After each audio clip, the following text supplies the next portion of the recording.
Welcome to STEM with Abed Chaudhry, or STEM AC, or you can call it STEMAC. STEM, as you all know, stands for Science, Technology, Engineering, Maths.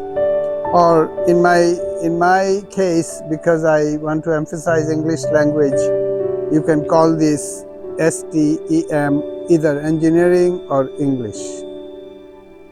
So I found out that over a long period, I found that there was several problems in our curriculum, in our education system. I looked very closely into the textbooks of class 6 onwards to year 12.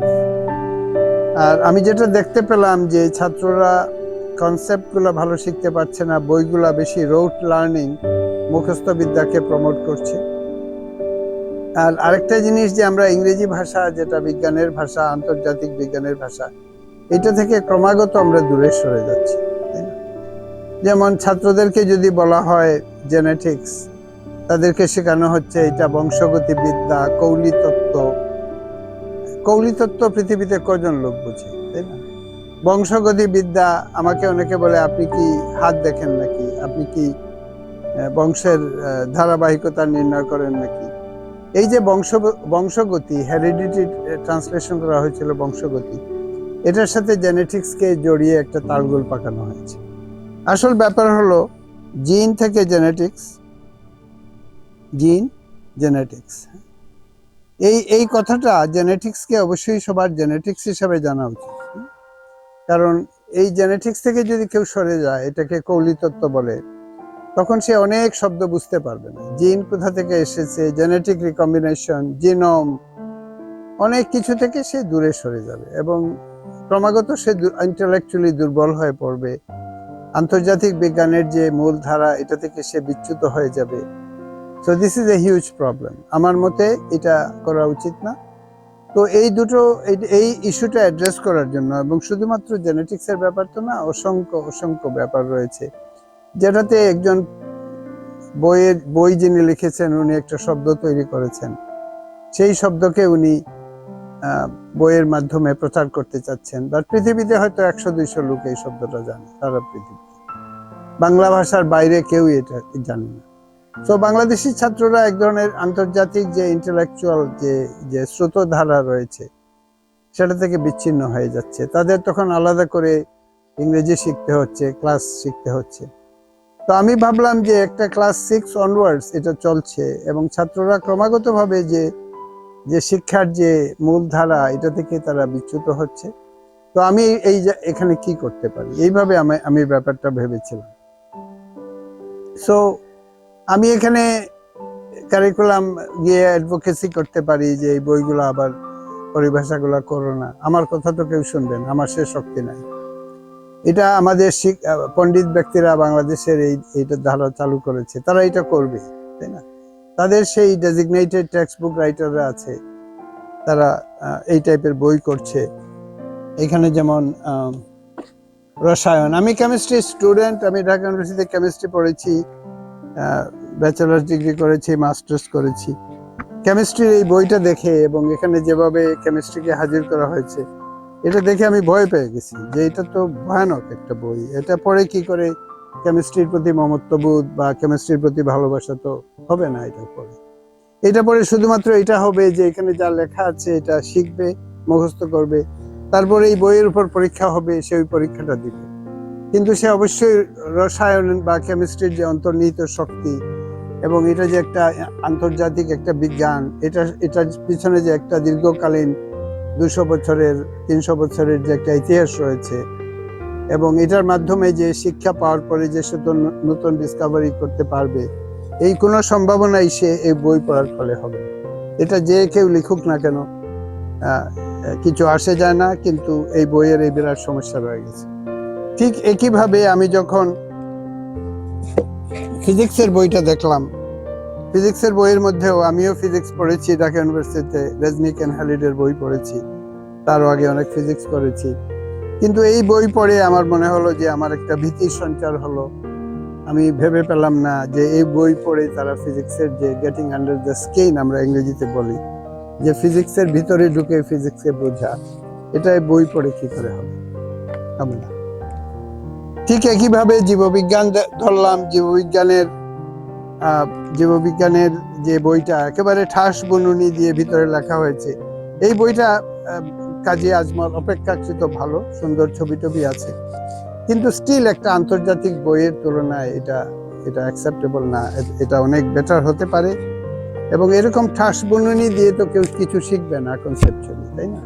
হয়তো পরীক্ষা পাশ করার জন্য এক ধরনের shopping লিস্টের মতো শিখবে, তারপরে এই শপিং লিস্টটা আরেক জায়গায় গিয়ে সে প্রচার করবে, আরেক জায়গায় লিখবে, এইভাবে হবে, কিন্তু কনসেপ্টটা তো শিখবে না। তো এইটার সম্মুখীন হয়ে আমি ভাবলাম যে আমি কি করতে পারি। এখানে কিছু আন্তর্জাতিক মানের কিছু ফিজিক্স বই রয়েছে, যে ফিজিক্স বাংলা বইয়ে রয়েছে এই ফিজিক্স এখানেও রয়েছে, কিন্তু এখানে অনেক ডিফারেন্ট। এখানে ছবিগুলো অনেক সুন্দর, অনেক কম লেখা আছে পার পেজ, খুবই কনসেপচুয়াল, এবং ইংরেজি যে টার্মিনোলজির মাধ্যমে ছাত্ররা শিখবে সেই টার্মিনোলজিগুলো এখানে সুন্দর করে ইন্ট্রোডিউস করা রয়েছে। তো আমি ভাবলাম বাংলাদেশের শিক্ষার জন্য যদি আমি কাজ করি আমি কি করতে পারি, এবং আমার স্ট্র্যাটেজিটা হচ্ছে এরকম যে আমি STEM with Abed Chowdhury, STEM with Abed Chowdhury, এবং এই দুইটা বইকে আমি তুলনামূলকভাবে অ্যানালাইজ করব, এবং বাংলা কারিকুলামে যারা পড়ছে তারা পড়ুক, এটা তো আমি আটকাতে পারবো না, তারা এইভাবে পড়বে। কিন্তু এই বইটার মাধ্যমে এখানে যা রয়েছে A levels, O levels এর রয়েছে, বা ইংলিশ মিডিয়ামের বিভিন্ন পৃথিবীর বিভিন্ন দেশের বই রয়েছে ইংরেজি ভাষায়, এই বই আর এই বইয়ের যে তফাৎ রয়েছে এটা আমি আমার স্টেমাক যে প্রতিষ্ঠান এটার মাধ্যমে আমি শিখিয়ে দেব। এবং আমি এমন একটা বই করব যে প্রত্যেকটা সাবজেক্ট, যেমন নিউটনিয়ান মেকানিক্স হতে পারে, নিউটনিয়ান বিভিন্ন কনসেপ্ট হতে পারে, এটার আমি একটা বাংলা এই বইয়ে যা আছে সেটা দিব, ইংরেজিটা দিব, একটা চটি বই লিখব, এবং এই চটি বইয়ে তৃতীয় একটা চ্যাপ্টার থাকবে যেখানে আমি এই দুটো বইয়ের সাথে সংযুক্ত করি, ইংরেজি এবং বাংলা মিলিয়ে আমি এখন যেখানে বুঝাচ্ছি এইভাবে আমি বুঝিয়ে দেব। তো ছাত্ররা যখন আমার বইটা পড়বে তখন তারা এক ধরনের ব্রিজ হবে এই বইয়ের এবং এই বইয়ের, একটা যে ব্রিজ সংযোগ, এই সংযোগটা তারা বুঝতে পারবে, এবং আন্তর্জাতিক স্ট্যান্ডার্ডের যে শিক্ষা সেই শিক্ষা থেকে তারা বিচ্যুত হবে না। এই কথা ভেবে, এই আইডিয়াটা মাথায় নিয়ে আমি একটা প্রতিষ্ঠান করেছি, স্টেম উইথ আবেদ চৌধুরী ওর স্টেমাক। এটা আমরা অনলাইন কোর্স দিব, আমরা ইউটিউবে দিয়ে দেব। আমরা ঢাকায় বিভিন্ন জায়গায় আছে, স্টুডেন্টরা ফেস টু ফেস সেখানে আসতে পারবে, ডিস্ট্রিক্ট টাউনগুলোতে করব, এবং যে সাবজেক্টগুলো আমরা করব সেটা স্টেম সাবজেক্টগুলো, যেমন physics, chemistry, biology, maths, English language, এবং AI and ML, artificial intelligence, machine learning, যে কম্পিউটিং বায়োলজি, যেটা কম্পিউটেশনাল বায়োলজি, এটা আমরা শেখাবো। ইংরেজি ভাষার উপরে আমরা খুবই জোর দিব। ইংরেজি কোনো জাতির ভাষা নয়, ইংরেজি মানুষের ভাষা, ইংরেজি টেকনোলজির ভাষা। আমাদের ব্রেইনে যে মেশিন রয়েছে যেটা পৃথিবীর যে কোনো ভাষা শিখতে পারে, কাজে ইংরেজিটা ইংরেজের ভাষা বলে আমরা এটা ত্যাগ করার কোনো কারণ নেই।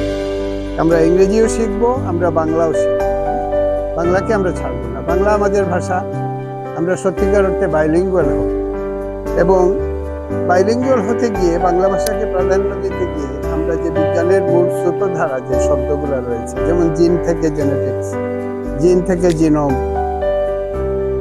জেনেটিক রিকম্বিনেশন, এই যে জিনের সাথে যে এই পুরা কনসেপ্টের একটা সংযোগ রয়েছে, এই মূল ধারা থেকে আমরা বিচ্যুত হব না।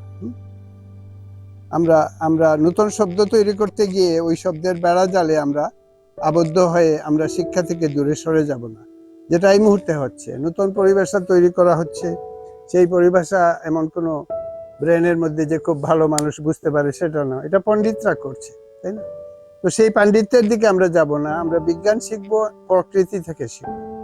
তো প্রকৃতি থেকে বিজ্ঞান শিখতে গেলে আমি একটা এক্সাম্পল দিয়ে দেখাই। যেমন আমার এখানে পাতা রয়েছে, তো আমরা পাতার যে ফটোসিনথেসিস হয় সালোক সংশ্লেষণ বলে একটা কঠিন শব্দ বের করেছে, ফটোসিনথেসিস। লাইট দিয়ে ফটোসিনথেসিস করে কার্বন ডাই অক্সাইড থেকে যে সুগার বানানো হয় সেটাকে ফটোসিনথেসিস বলে, বাংলায় বলে সালোক সংশ্লেষণ। তো এটা তো গাছের পাতা দেখতে হবে, পাতাকে অবজার্ভ করতে হবে, মাইক্রোস্কোপের নিচে পাতাকে দেখতে হবে, প্রান্তরে গিয়ে গাছের পাতা দেখতে হবে। এটা শুধু বই থেকে শিখলে তো হবে না।